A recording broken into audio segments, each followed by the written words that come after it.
A los 3 años papá y mamá mueren y yo me quedo huérfano de padre y madre. A esa edad yo no sabía nada de lo que era la vida. De repente están velando a mamá, están velando a papá. Mi hermano el mayor tenía 17 años, nosotros somos 6 hermanos. Los 6 varones. No hay ni una mujer en casa. Mi hermano el mayor de 17 años se hace cargo de nosotros y él nos cría. De repente están velando a mamá, a papá, la familia viene, todos huérfanos de padre y madre. Teníamos 3 añitos, Abel tenía 5 y todos veníamos así seguiditos. De repente en la familia algunos llegaban de Arequipa, otros venían de Huancayo, otros venían de Chiclayo, mis otras tías venían de Cañete y toda la familia empieza a venir para el velorio de papá y mamá que había fallecido. De repente una de las tías se para y dice, ¿sabes qué? Yo me llevo a Armando a Huancayo. De repente otra tía se para y dice, yo me llevo a Abel a Cañete. Otra tía se para y dice, yo me llevo a Ángel a Arequipa. Y toda la familia empezó a dividirnos. Cada uno nos estaba dividiendo a diferentes lugares. Mi hermano el mayor, que tenía 17 años, era menor de edad, no tenía trabajo. Él se para al frente de todo el velorio y dice, tíos, tías, cuando papá y mamá estaban por fallecer, me hicieron una promesa, que yo nunca tenía que abandonar a mis hermanos. Así es que no nos separen. Yo voy a criar a mis hermanos. 17 años. No tenía trabajo, era menor de edad. A sus 17 años, él dice, tíos, yo los voy a criar a mis hermanos, pero eso sí, si ustedes quieren, apóyennos con un plato de comida. Y la familia se opuso. Tú todavía eres un niño, tienes 17 años, ¿cómo vas a criar a tus hermanos? Y mi hermano el mayor dijo, yo los voy a tener, yo los voy a criar. Y se paró fuerte. Desde ese momento, mi hermano el mayor hizo para nosotros el papel de mamá y el papel de papá. Y él empezó a criarnos desde esa edad. Cuando uno no tiene papá, cuando uno no tiene mamá, ¿cómo crece? Una vida totalmente desordenada. En mi caso, yo no tenía a quién dar, a quién darle, rendirles cuentas en mi vida.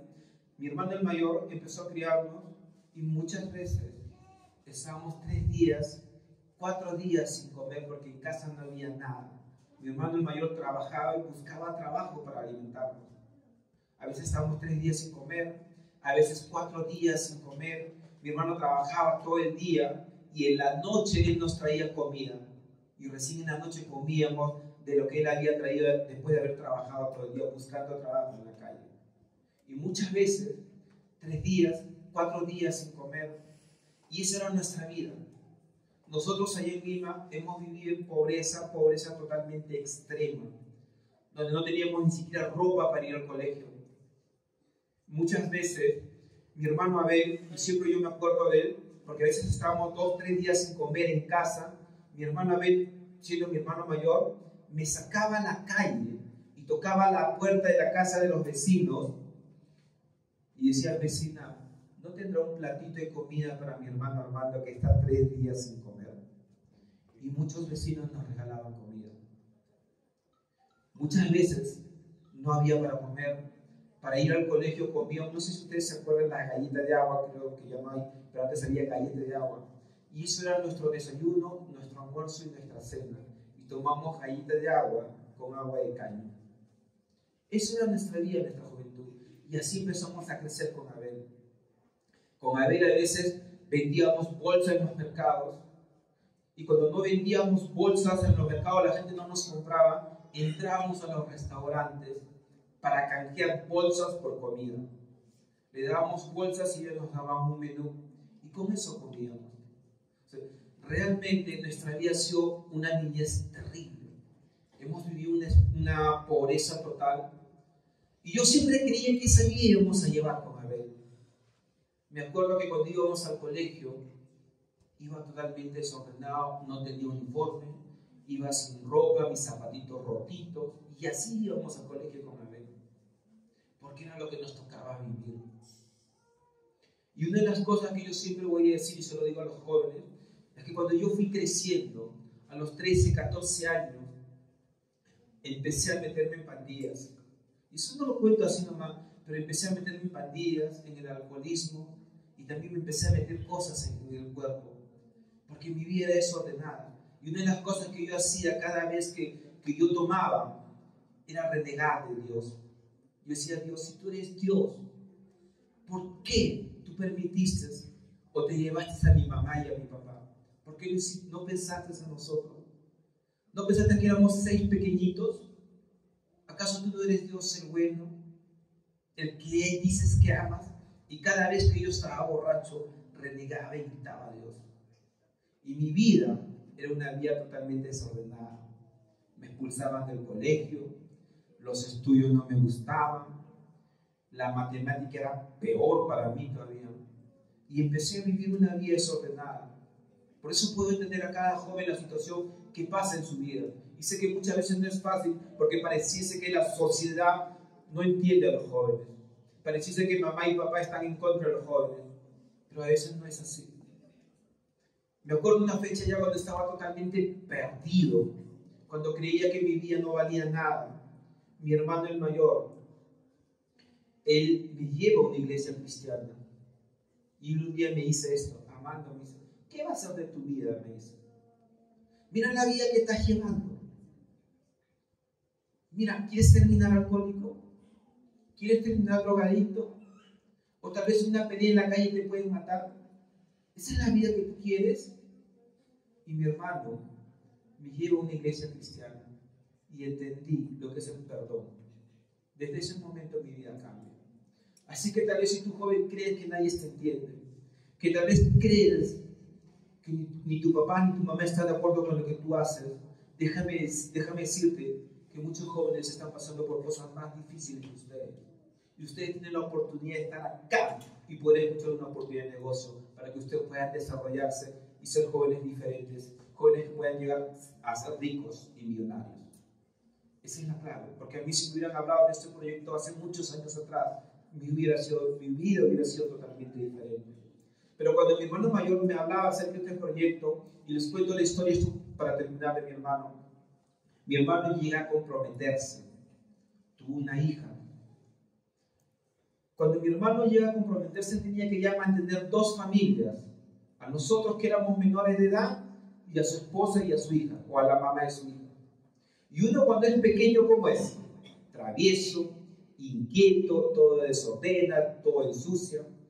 Y un día la mamá de su hija le dice, mira Antonio, le dice, tú escoge, le dice, o decides quedarte con tus hermanos o te quedas conmigo y con tu hija. Tú decides con quién te quedas. ¿Y sabes qué dijo mi hermano en ese momento? Él le dijo algo a la mamá de su hija. Le dijo, mira, le dijo, si yo me voy con mis hermanos, mi hija te tiene a ti. Yo sé que tú le vas a criar bien a mi hija.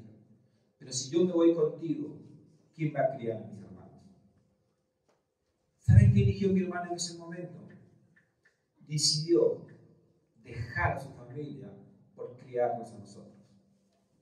Y mi hermano, desde ese momento, se dedicó toda su vida a criarnos. Al día siguiente su esposa y su hija se desaparecieron. Hasta hace 4 años que recién he tenido conversación con su hija.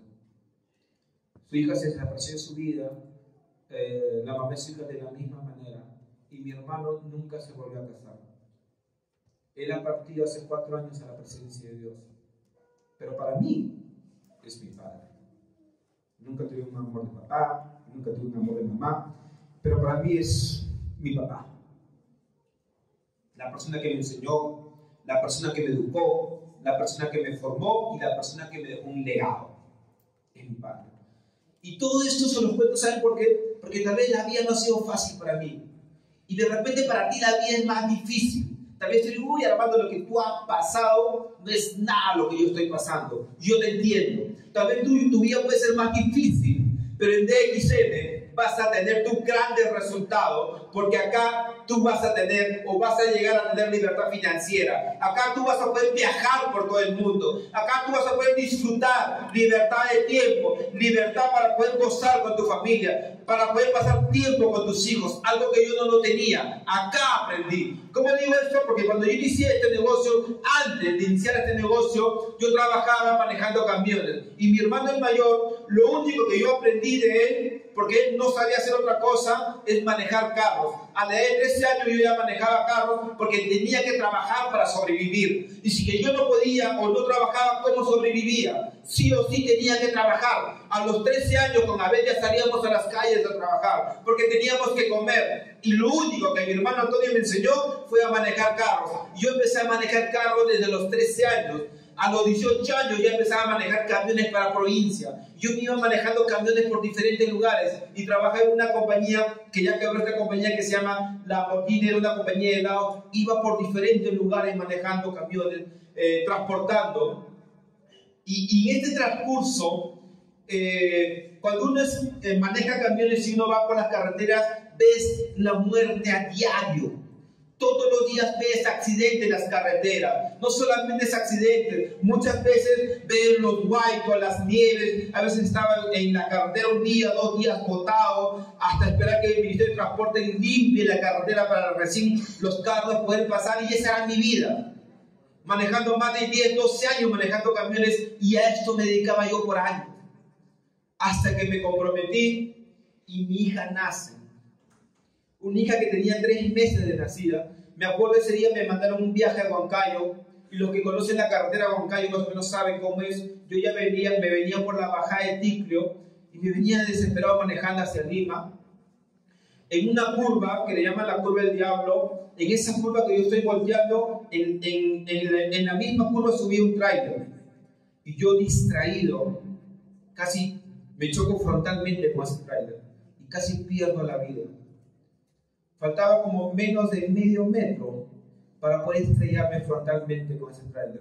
¿Y saben algo? Cuando me pasó eso, lo primero que yo hice es bajé del carro, empecé a mirar y empecé a llorar.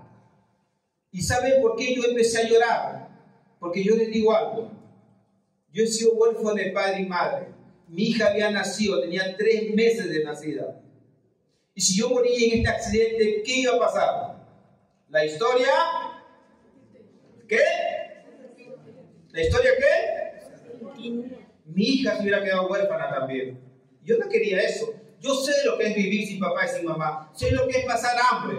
Sé lo que es vivir 3, 4 días sin comer. Y yo no quería que mi hija pasara lo mismo. Cuando me pasó esto, yo regresé a Lima y renuncio a mi trabajo. Y digo, ahora sin trabajo, ¿qué hago? ¿A dónde voy? ¿Qué voy a hacer?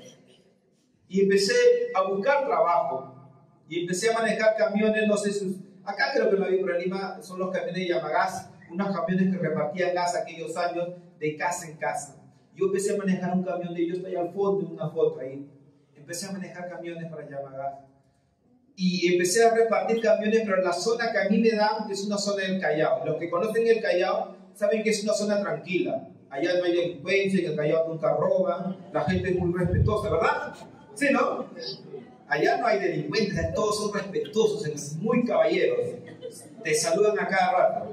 El Callao es así. Y me dieron en la zona del Callao para repartir. Y ya me habían dicho que en el Callao a cada rato asaltan a todos los camiones. Yo tenía necesidad de trabajar. La mamá de mi hija estaba acostada en cama, 3 meses de nacido. Yo tenía que trabajar, tenía necesidad. En uno de esos tiempos que yo estaba trabajando ya repartiendo gas, en eso el ayudante del camión me dice, Armando, me dice, hay un carro que nos está siguiendo de hace rato. Yo volteo por mis 2 espejos laterales y realmente había un auto negro que nos estaba persiguiendo. Yo, como dije que el Callao, ¿no? Zona ya peligrosa, empecé por un lado, desvío sobre una pista, otra pista. Yo tenía que desaparecer, me parecía meteoro, ¿no? Tenía que desaparecer. Salgo una pista, otra pista, salgo una avenida, en esa avenida que yo volteo, pasa un patrullero y lo rozo toda la puerta del costado. Mi desesperación. Pasaron 2 cosas ahí. Una es que me alegré porque vi a un policía. Y lo otro es que me asusté por el choque que le había dado.